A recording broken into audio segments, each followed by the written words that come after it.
and so this fuel sat in that carby. He cleaned out the tank. He said that was just full of shit. Come on.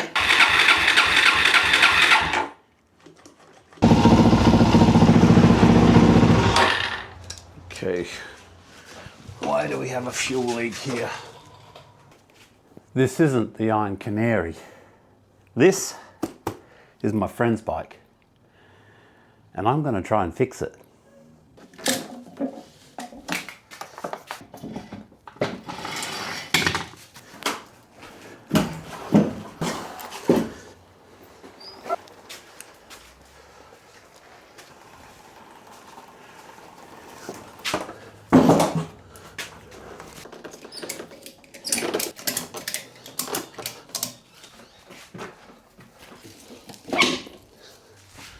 This is my friend's bike, and it's a later model than the Iron Canary. It looks a lot shinier. Clearly he didn't ride it very hard, though he says he did. I don't think he's actually upgraded anything on it other than he exhaust system. He got an exhaust system put on it, but other than that, stock standard. And it's done, I think, 4,000 Ks.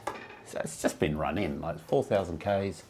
He started it from time to time, but then it got to a point where he didn't even start it anymore. And so this fuel sat in that carby for, I'm gonna say a couple of years, I think. So yeah, you can imagine the state of that carby. And look, he did clean out before he brought it down to me, he said he could start it, but it could only start it on choke, and it wouldn't, but it would, as soon as you turn the choke off, it'd stall. He cleaned out the tank. He said that was just full of shit, and I think the petcock as well, I think he cleaned that out because he said that was full of shit. But every time I cleaned it out, put it back in, ran it, it just still didn't run right. I'd take, you know, the bowl off, check the jets, and I kept finding this shit in there no matter how many times I cleaned it. I used carby cleaner, I used an air compressor to blow out as much shit as I could, but I kept finding this grit in there. It was like a fine grit. Anyway, after several attempts, I think I had about 3 or 4 cracks at it, cleaning it, and my mate said he had cleaned out the tank and he'd cleaned out the petcock, so the fuel line itself couldn't have been the source of the problem. I'm no carby expert, but I have pulled the other carby on the Iron Canary. I pulled that out several times, and I actually had rebuilt it twice. But I was really, if I call myself a rookie now, I don't know what comes before rookie, but that's what I was when I was doing mine. So this one here, I completely stripped it. I stripped it right down. I separated the mid-body here as well, and I replaced all the O-rings through it, because all the O-rings in this thing were just, that's what I suspect was the black stuff, actually. I think it was deteriorated O-ring, because the O-rings in the mid-body, they were just disintegrating by touch. They were atrocious. Put a mid-body carby kit through it, cleaned out all the jets, and then yeah, put it back together. I don't know why he thinks I'm this motorcycle mechanic or something, but yeah, clearly he hasn't watched my other videos yet, so he may get a rude awakening. The other thing we're probably going to need to do with this bike is it's probably going to need an oil change, oil and filter. I'll check the brake fluid as well to see if that needs any replacing. The chain's pretty rusty here, so I don't know. I'll give it a good clean up and see how it goes. As long as everything moves, it's pretty tight. Like, there's just no play in that. That's pretty poorly. So I don't know if that's going to clean up well. It might need a new chain. But if we're going to do chain, then we've got to do sprockets as well. I think they recommend when you change the chain, you change the sprockets as well. So yeah, I think the first thing to do is to get the carby back in and see if we can get it running, because at the end of the day, that's the most important thing. Don't need to worry about it stopping if it's not going to go. Pretty tidy though. Like, I mean, the Iron Canary's looks like she's really been used. This thing's just, I mean, he always takes care of his stuff, there's no doubt about that. Not scratched to crap. It's nice. Anyway, let's see. So, first things first, heat up these boots.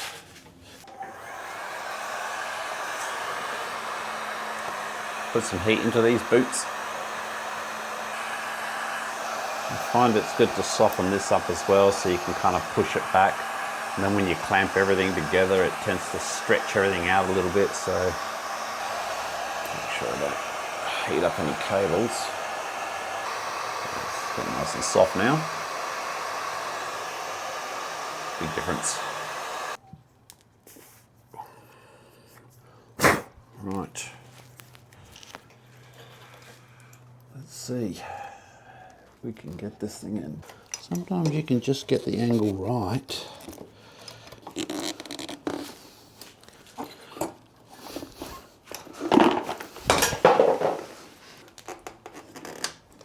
Come on, so the tab gets caught in there. It's supposed to assist you, but get this to seat. Okay, all right, looking good.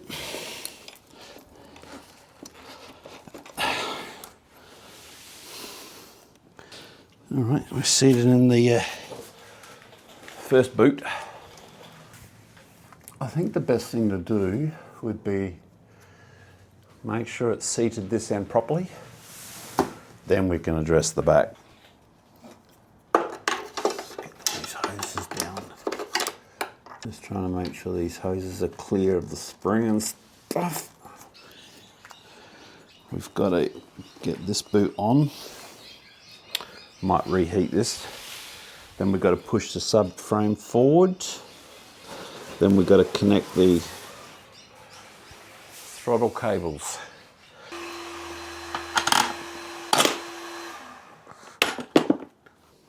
Okay, we're not even close on that side to being on.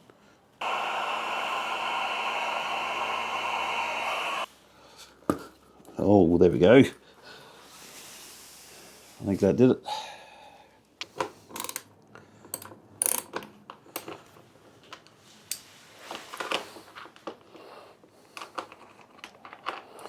Now I've got to see if I've got another one of these connectors. There you go, mate. Just another piece of free stuff I'm giving you. Swear if he was here. Okay, we'll leave that be. So that way, I'll leave it here for today. So I have had the battery on charge for the last few days now. So usually when that little light stops flashing, it means that it's got a good charge in it. So we should have plenty of cranking juice. Okay, so we've got to do the throttle. I'll just get them both in before I worry about adjustments. That went suspiciously too easy. Always suspicious when it just works. It's like, right, throttle cable is on. Probably doing this the hard way actually. Okay. Start tightening things up, eh?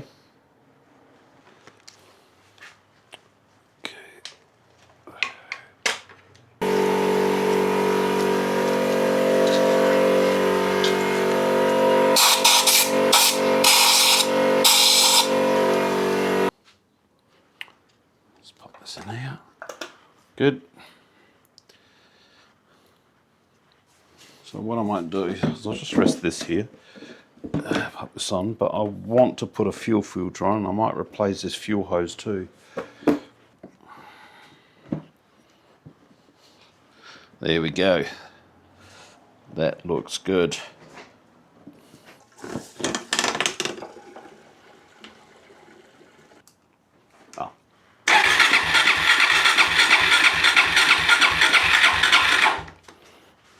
Choke here.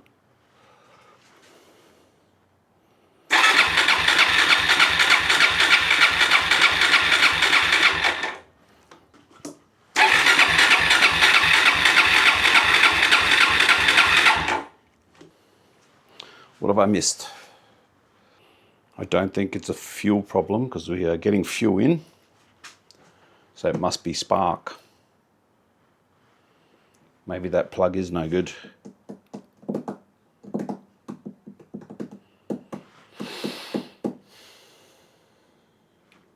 It doesn't sound like it's cranking that hard, but I do have this on charge. Might not be enough juice in the battery. Let me get my multimeter. We've got just over 13.5 volts.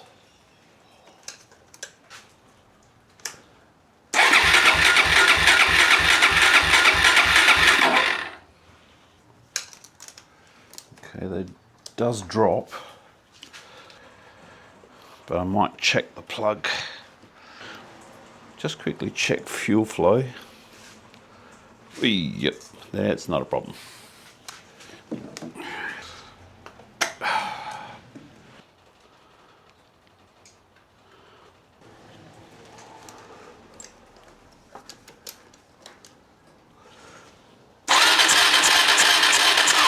Okay, we have spark, but it's not real bright. It's very yellow. Okay, this is an iridium. I should check that gap. I believe should be 0.8. Apparently, my feeler gauges got exposed to the rain. And now I can't even tell what's what. Okay, 0.8.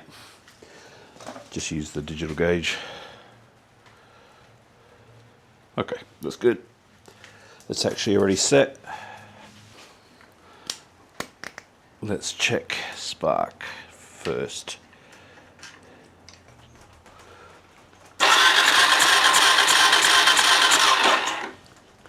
Okay, well, it's sparking.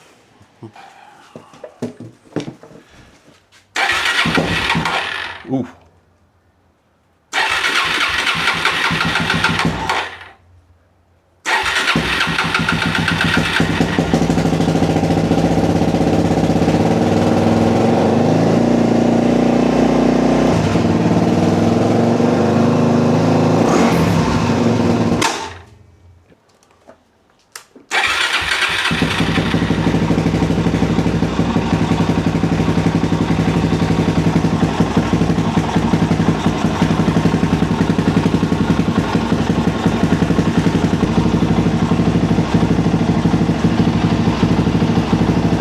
Idling. See, it wasn't doing that before. The last time I couldn't get it to run without choke. Now we probably need to adjust the air fuel mixture, but I think it's running.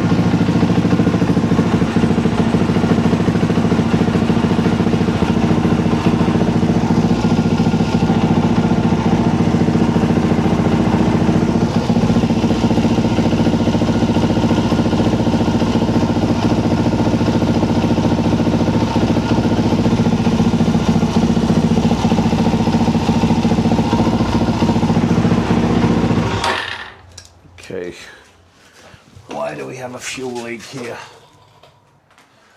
Can't tell where it's dripping off the bottom of the float bowl, but that doesn't mean that's where it's coming from. I hope it's not coming from anywhere in the mid-body. Sort of hoping it's just coming from the float bowl.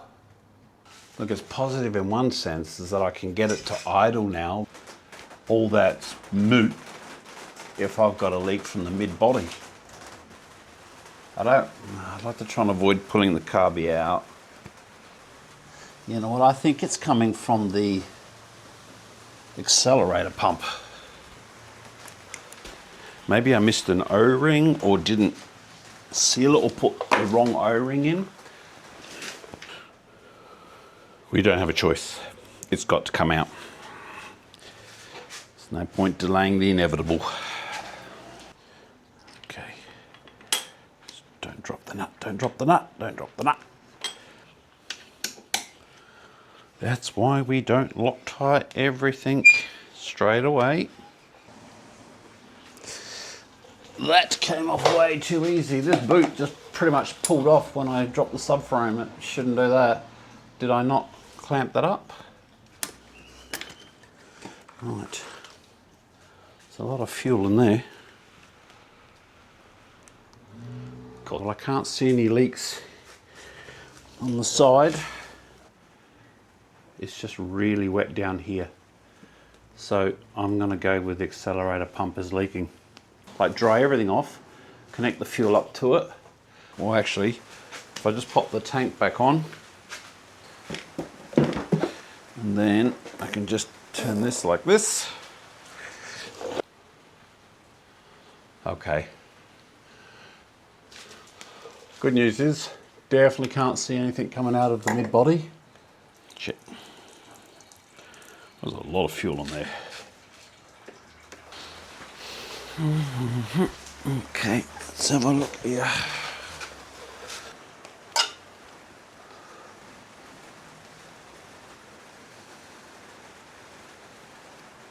Ew, that's rough. Holy shit. So this is that grit I was talking about. It's sitting here in the accelerator pump now. This is, that's really odd because I replaced this. That does not feel good. This thing here looks weird. Does not look like, I'm not quite sure what to make of that. I mean, it's not really hard, but that there looks like it's all corroded or something. That O-ring doesn't look like it's sitting really good. It does not want to come out very well. It should. There we go. Seems a little hard. Shouldn't be. I replaced it. Now I've got a couple of diaphragms. I don't think these are the right ones. I think what I'm going to have to do here, because that is shit. I don't know what the hell. It looks like it's just rough and it looks too hard to me. That shouldn't be that hard. And this, I don't know what those. It just looks weird. And the other two O-rings, there's no other O-rings in here. It feels like it might have been stuck there or something because there's shit on here. And that won't work if it's stuck. And see, there's all that crap in there. This is what I kept finding throughout the carby, but every time I cleaned it and then start it, and then I'd, have troubles, it wouldn't run, I find more of this shit. Having said that, I probably didn't clean out the accelerator pump after the last time. So what I will probably do is I might pop the bowl again and make sure that we don't have any of this shit in there, because that will just clog the jets. Well, that's probably where everything pauses at this point in time, because I need some parts. I'm out of carby cleaner too, so I'm probably going to have to get some more of that. What I'll also have to make sure I do is make sure I blow some air through those ports and make sure none of that shit's blocking any of the pathways. Alright. This must have been where it was leaking from, because honestly it wasn't, I couldn't see it come from anywhere else.